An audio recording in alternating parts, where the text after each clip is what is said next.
Hey guys, being smart में आपका फिर से स्वागत है। और आज की ये वीडियो होगी Redmi Note 4 के टिप्स ट्रिक्स और हिडन फीचर्स का पार्ट 4। और गाइस, अगर आप लोगों ने पार्ट 1, 2 और 3 और Redmi Note 4 पे मैंने जितनी भी वीडियोस बनाई है वो सब नहीं देखी तो उन सब का लिंक मैं नीचे डिस्क्रिप्शन में दे दूंगा, तो आप उन सबको भी चेक कर सकते हैं। तो चलिए अपनी वीडियो शुरू करते हैं। दोस्तों, चैनल को सब्सक्राइब कर लीजिए और इस बेल आइकन को भी क्लिक कर दीजिए हमारी सारी वीडियोस सबसे पहले देखने के लिए। हमारा सबसे पहला फीचर है 3 फिंगर स्क्रीनशॉट। तो गाइस, जैसा कि आप लोगों को पता होगा, Redmi Note 4 में अगर आप लोगों को कोई स्क्रीनशॉट लेना है तो उसके लिए आपको वॉल्यूम डाउन और पावर बटन इन दोनों को साथ में होल्ड करके रखना होता है, जिससे आपका स्क्रीनशॉट कैप्चर हो जाता है। बट इसके अलावा भी एक और तरीका है जिसमें आपको बिना कोई हार्डवेयर बटन टच करे स्क्रीनशॉट ले सकते हैं। उसके लिए आपको अपनी 3 फिंगर्स को ऊपर से नीचे तक ऐसे स्वाइप करना है, और जैसे आप स्वाइप करेंगे आप देखेंगे आपके सामने एक नया मैसेज आएगा 3 फिंगर स्क्रीनशॉट, और आपको यहाँ से इसे टर्न ऑन कर देना है।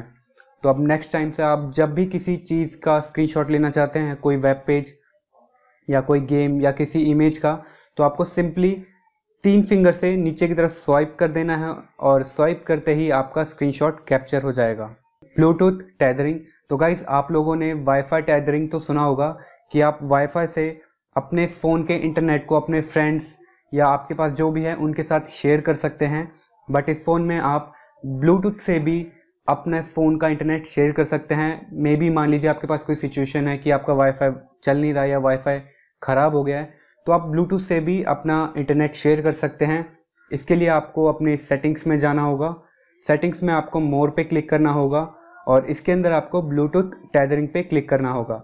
जैसे ही आप क्लिक करेंगे तो आपके फ़ोन का इंटरनेट ब्लूटूथ के थ्रू शेयर हो जाएगा, और जिस भी फ़ोन में आपको इंटरनेट शेयर करना है उसमें आपको ब्लूटूथ ओपन करना होगा और आपके इस Redmi Note 4 से कनेक्ट करना होगा। जैसे ही आप कनेक्ट करेंगे आप देखेंगे आपके दूसरे डिवाइस में भी इंटरनेट चलने लग गया।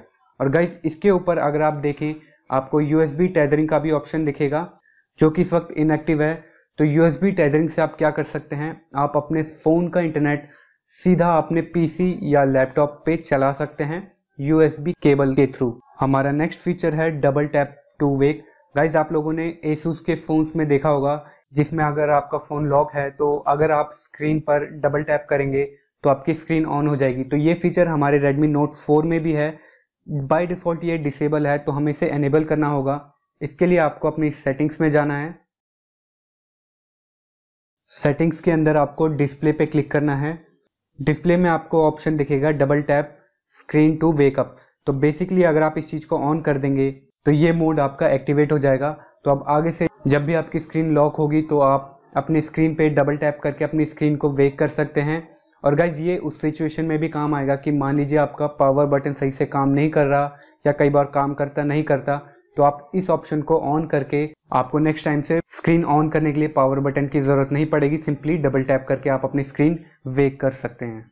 और गाइज, इसी के ऊपर एक और छोटा सा ऑप्शन है टेक्स्ट साइज। तो अगर आप लोगों की आंखें कमज़ोर हैं या फिर सही से नहीं दिखता तो उन लोगों के लिए बहुत अच्छा ऑप्शन है।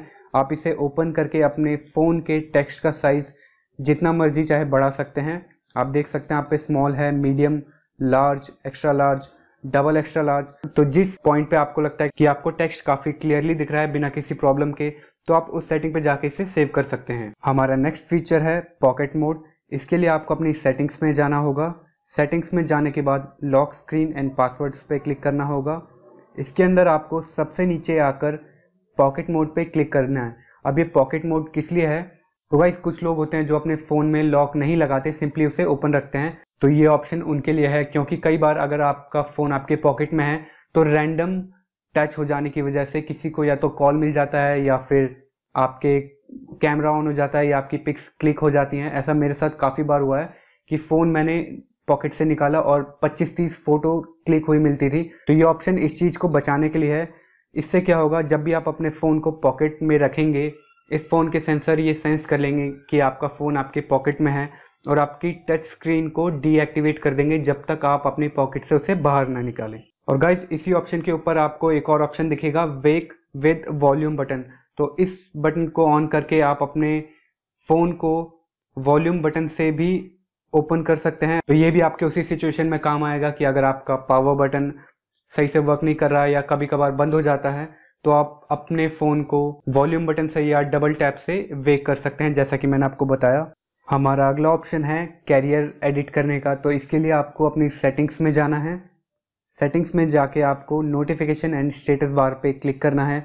इस पर क्लिक करने के बाद आपको यहाँ पे देखना है एडिट कैरियर नेम। तो गाइज बेसिकली इस ऑप्शन से आप अपने कैरियर का नाम चेंज कर सकते हैं। तो गाइज बेसिकली इस ऑप्शन से क्या होता है, मान लीजिए आपके कैरियर का नाम है वोडाफोन या आप रिलायंस जीएसएम पूरा नाम, तो ये बड़े बड़े नाम होते हैं। इनके लिए इससे इस ऑप्शन से क्या होगा कि आप अपना शॉर्ट फॉर्म में इन नाम्स को डाल सकते हैं। जैसे वोडाफोन को सिंपली वोडा कर सकते हैं, तो नेक्स्ट टाइम से आपके स्टेटस बार पे जो आपके कैरियर का नेम आता है वो वोडाफोन की जगह सिर्फ वोडा आएगा, और रिलायंस जीएसएम की जगह सिंपली आप आरकॉम लिख सकते हैं।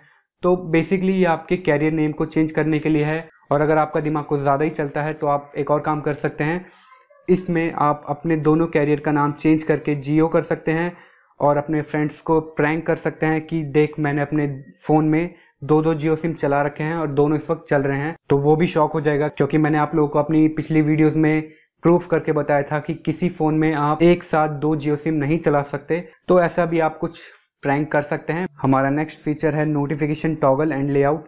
तो इसके लिए आपको अपनी सेटिंग्स में जाना होगा। सेटिंग्स में जाके आपको नोटिफिकेशन एंड स्टेटस बार पे क्लिक करना है।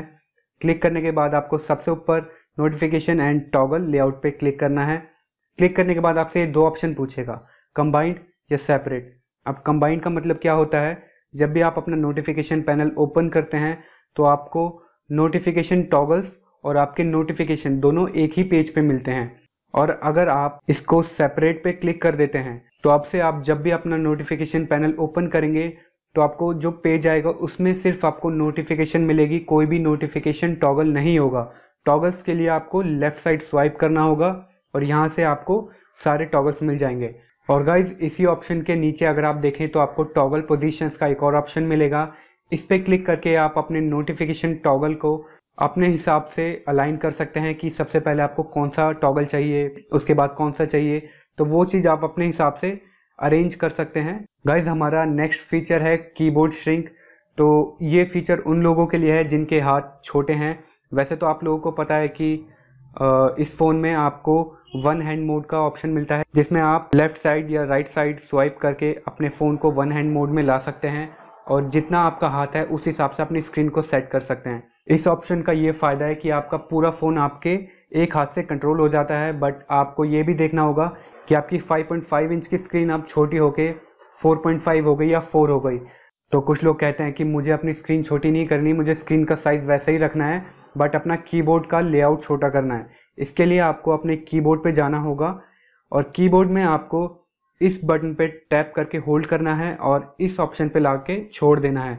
जैसे ही आप छोड़ेंगे तो आप देख सकते हैं आपकी स्क्रीन का साइज़ वही है, बट आपका कीबोर्ड लेआउट अब छोटा हो चुका है और अब आपके ये एक हाथ से पूरा कंट्रोल हो सकता है।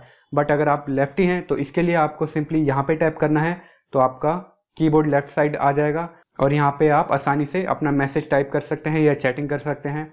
काम हो जाने के बाद आपको सिंपली इस बटन पे टैप करना है और आपका कीबोर्ड दोबारा से पहले जैसा हो जाएगा। हमारा अगला फीचर है एंड्रॉइड सिक्योरिटी के बारे में। तो गाइज जैसा कि आप लोग जानते हैं, एंड्रॉइड यूजर्स को हमेशा एडवाइस किया जाता है कि प्ले स्टोर से बाहर कोई एप्लीकेशन डाउनलोड ना करें, और अगर आप प्ले स्टोर से बाहर कोई एप्लीकेशन डाउनलोड करना भी चाहते हैं तो बहुत ही सोच समझ के उस एप्लीकेशन को अपने फ़ोन में कोई भी एक्सेस दें। तो कोई एप्लीकेशन आपके फ़ोन में क्या क्या चीज़ें एक्सेस कर रही है, उस चीज़ को देखने के लिए आपको अपनी सेटिंग्स में जाना है। सेटिंग्स में जाने के बाद आपको परमिशंस पे क्लिक करना है। उसके अंदर आपको फिर से परमिशन पे क्लिक करना है और जैसे ही आप क्लिक करेंगे तो आप देखेंगे आपके सामने काफ़ी सारे ऑप्शन आ गए, body sensor, calendar, camera, location, SMS, और इन सब ऑप्शन के नीचे कुछ नंबर्स लिखे होंगे जैसे 1 of 1 एप्लीकेशन अलाउड या 18 of 59 ऐप्स अलाउड। तो बेसिकली इनका मतलब क्या है कि अगर आप कैमरा का ऑप्शन ओपन करें तो आपको दिखेगा 16 of 35 ऐप्स अलाउड। तो आपके फ़ोन में 35 एप्लीकेशन है जिसमें से 16 ऐप आपके कैमरा को एक्सेस कर सकती है आपकी परमिशन के बिना। तो अगर आप कोई बाहर से एप्लीकेशन डाउनलोड करते हैं तो इस जगह पे आके उस एप्लीकेशन की सारी परमिशन देख सकते हैं कि वो आपके फ़ोन में क्या क्या एक्सेस कर रही है। और मान लीजिए आप नहीं चाहते कि कोई एप्लीकेशन आपका कैमरा एक्सेस करे, इसके लिए आपको सिंपली कैमरा पे ओपन करना है और उस एप्लीकेशन को सर्च करके यहाँ से ऑफ कर देना है। तो इस तरह आप अपने फ़ोन में एप्लीकेशंस की परमिशंस को कंट्रोल कर सकते हैं और अपने फ़ोन के इंपॉर्टेंट डेटा को सिक्योर कर सकते हैं और हैक होने से बचा सकते हैं। सो दैट्स इट गाइज, ये थी आज की वीडियो। अच्छी लगी तो ज़रूर से लाइक करिएगा, शेयर करिएगा, कमेंट करिएगा, and as always thanks for watching.